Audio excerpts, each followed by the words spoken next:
Hi friends, this is Nandini. Welcome to my channel Cook with Akil. இன்னைக்கு நம்ம சேனல்ல கட்லா மீன் குழம்பு எப்படி பண்றதுன்னு தான் பார்க்க போறோம். வாங்க வீடியோக்குள்ள போலாம்.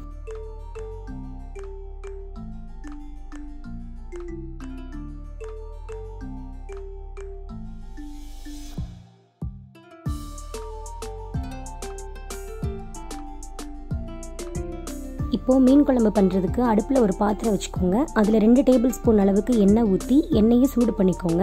எண்ணெய் சூடானதுக்கு அப்புறமா அதுல 1/2 டீஸ்பூன் கடுகு உளுந்து, 1/2 டீஸ்பூன் சீரகம், 1/2 டீஸ்பூன் வெந்தயம், 10 பல் பூண்டு, கொஞ்சமா கருவேப்பிலை இலை,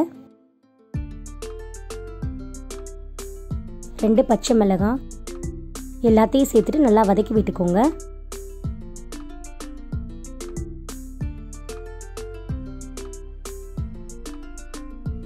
இப்போ இது எல்லாமே நல்லா எண்ணெயில் பொரிஞ்சதுக்கு அப்புறமா இப்போ இதில் கட் பண்ணி வச்சிருக்க 2 பெரிய வெங்காயத்தையும் சேர்த்து நல்லா வதக்கி விட்டுக்கோங்க.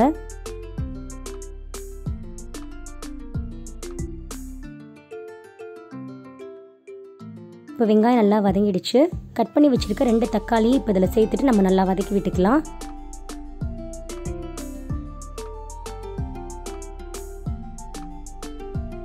இப்போ தக்காளி நல்லா வதங்கிடுச்சு. இப்போ இதில் 2.5 டீஸ்பூன் அளவுக்கு மிளகாய் தூள், 3 டீஸ்பூன் மல்லித்தூள், 1/2 டீஸ்பூன் மஞ்சள் தூள் எல்லாத்தையும் சேர்த்துட்டு இதோட மசாலா வாசனை போகிற வரைக்கும் நம்ம நல்லா வதக்கி விட்டுக்கலாம்.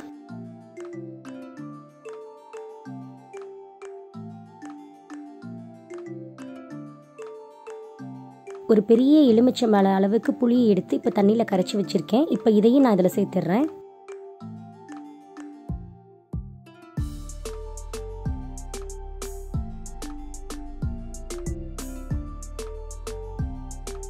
இப்போ குழம்புக்கு தேவையான அளவுக்கு தண்ணி சேர்த்துக்கோங்க.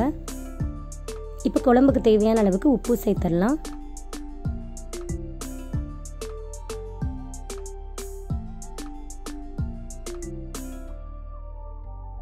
இப்போ குழம்பு லைட்டாக கொதிக்க ஆரம்பிச்சதுக்கு அப்புறமா 1/4 கப் அளவுக்கு தேங்காவை எடுத்து பேஸ்ட் பண்ணி வச்சுருக்கேன். அதையும் இப்போ நம்ம இதில் சேர்த்துடலாம். சேர்த்துட்டு இப்போ நல்லா கிளறி விட்டுக்கோங்க.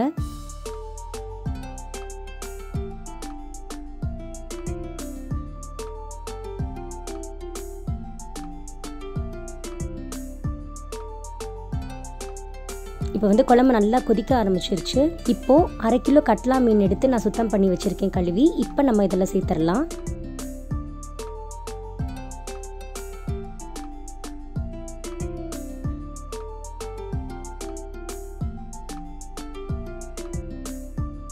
இப்போ இதை லைட்டாக ஒரு கிளறி மட்டும் கிளறி விட்டுட்டு ஒரு மூடி போட்டு மூடி வச்சிடலாம். இது ஒரு 10 நிமிஷம் மீடியம் ஃப்ளேம்லேயே நம்ம வச்சிடலாம். மீனும் கரையாது, குழம்பும் கரெக்டாக இருக்கும். இப்போ 10 நிமிஷம் ஆயிடுச்சு. நம்ம குழம்பு திறந்து பார்த்துடலாம். இப்போ குழம்புலேருந்து எண்ணெய் எல்லாமே நல்லா பிரிஞ்சு வந்துடுச்சு. அவ்வளோதான். இப்போ நம்ம அடுப்பை ஆஃப் பண்ணிடலாம். மீனும் கரெக்டாக வெந்து வந்திருக்கும். அவ்வளோதான், நம்மளோட சுவையான மீன் குழம்பு சூப்பராக ரெடி ஆயிடுச்சு. இந்த மாதிரி மீன் குழம்பு நீங்களும் ட்ரை பண்ணி பாருங்கள். ரொம்பவே டேஸ்ட்டாக இருக்கும். நீங்கள் கண்டிப்பாக அதை ட்ரை பண்ணி பார்த்துட்டு எப்படி இருந்துச்சுன்னு எனக்கு மறக்காமல் கமெண்ட்டில் சொல்லுங்கள். உங்களுக்கு இந்த வீடியோ பிடிச்சிருந்தா லைக் பண்ணுங்கள், ஷேர் பண்ணுங்கள். மறக்காமல் சப்ஸ்கிரைப் பண்ணி பக்கத்தில் இருக்க பெல் ஐக்கானை கிளிக் பண்ணிக்கோங்க. Bye friends.